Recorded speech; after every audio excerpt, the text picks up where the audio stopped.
I want to talk to you directly. If you are sitting with the feeling that life happened around you rather than through you, that somewhere between the obligations and the expectations and the roles you had to play, the authentic life you were meant to live got postponed indefinitely, this is the message you have been waiting to hear. Not platitudes, not false comfort, the honest, compassionate, completely practical truth about where you are, how you got here, and most importantly, what is still possible from here. Because Buddha had very specific things to say to people in exactly this place, and they are not what you might expect.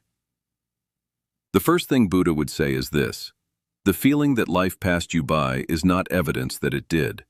It is evidence that you are aware enough to see the gap between the life that was lived and the life that was possible.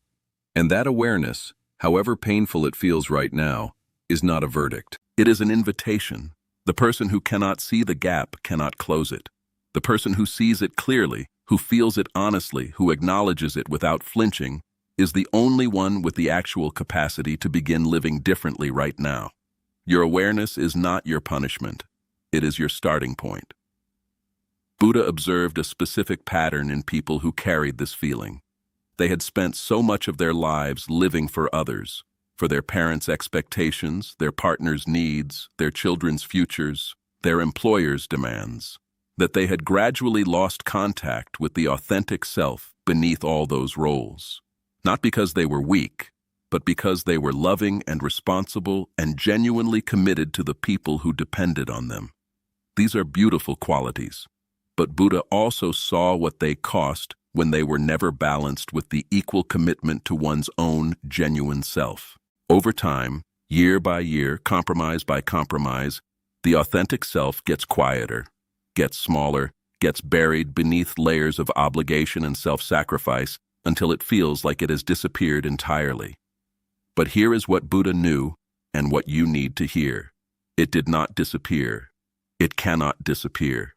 It is still there, beneath everything that covered it, exactly as it always was, waiting with the patience that only genuine essences possess, the creativity that was never expressed, the voice that was never fully heard, the way of being in the world that was always yours, but never given adequate space. It is all still there, and it is still accessible, regardless of your age, regardless of how long it has been quiet, regardless of how many years the covering accumulated. The second teaching is about what Buddha called the radical sufficiency of the present moment. Most of the grief about life having passed comes from comparing the current moment to an imagined past that should have been different. If only I had started earlier. If only I had made different choices. If only I had been braver sooner. This comparison in between what is and what should have been is the primary source of the specific pain you are carrying. And Buddha was absolutely clear. The present moment is not diminished by the past that led to it. This moment, right now, exactly as it is a complete beginning, not a continuation of a failed story, a beginning. The Japanese have a concept called wabi-sabi, the beauty of imperfection, of incompleteness, of things that have been weathered by time and use. There is a profound wisdom in this concept that aligns perfectly with what Buddha taught. Your life, with all its detours, all its compromises, all its moments where you chose obligation over authenticity, is not a ruined version of what it should have been. It is a wabi-sabi life, complex, textured, weathered, and carrying within it a particular, specific, unrepeatable beauty that a smoother, less complicated life could never have produced.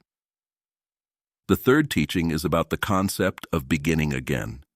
And this is where Buddha was most radical and most countercultural. He rejected completely the idea that there is a natural expiration date on transformation, on authentic living, on the possibility of becoming more fully yourself. He said, every morning is a new beginning, not a continuation of yesterday's story, a new beginning. And this is not motivational poetry. It is a description of how the mind actually works.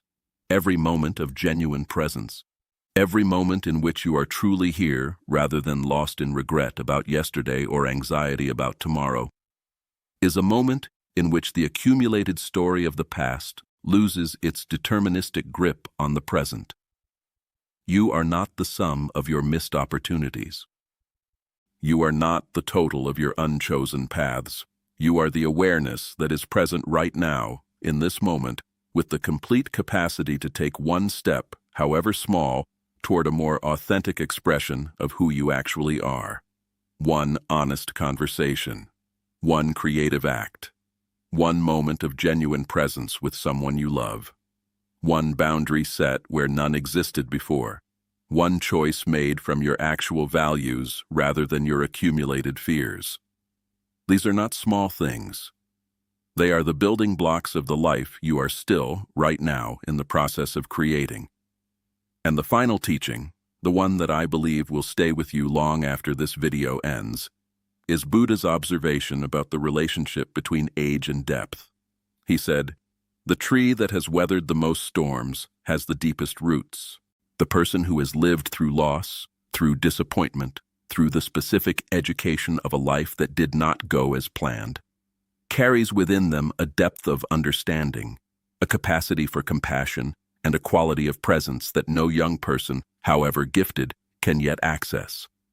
Your age is not evidence that your best is behind you. It is evidence that your deepest is available to you right now in a way it never was before. The life that you feel passed you by was not wasted. It was preparation for this moment, for the version of you that has been through enough to finally know what matters, for the authentic life that is not only still possible, but that you are now, for the first time, fully equipped to actually live. Begin today, not with a grand gesture, with one honest step. That is all Buddha ever asked. That is all it takes. One step taken with full presence and genuine intention in the direction of the life that is actually yours. The rest follows. It always has. Save this and share it with someone who needs permission to believe their story is not finished. Subscribe to Tathagata Wisdom, because every single day we remind you that wherever you are in your story, the most important chapter is always the one you are choosing to write right now.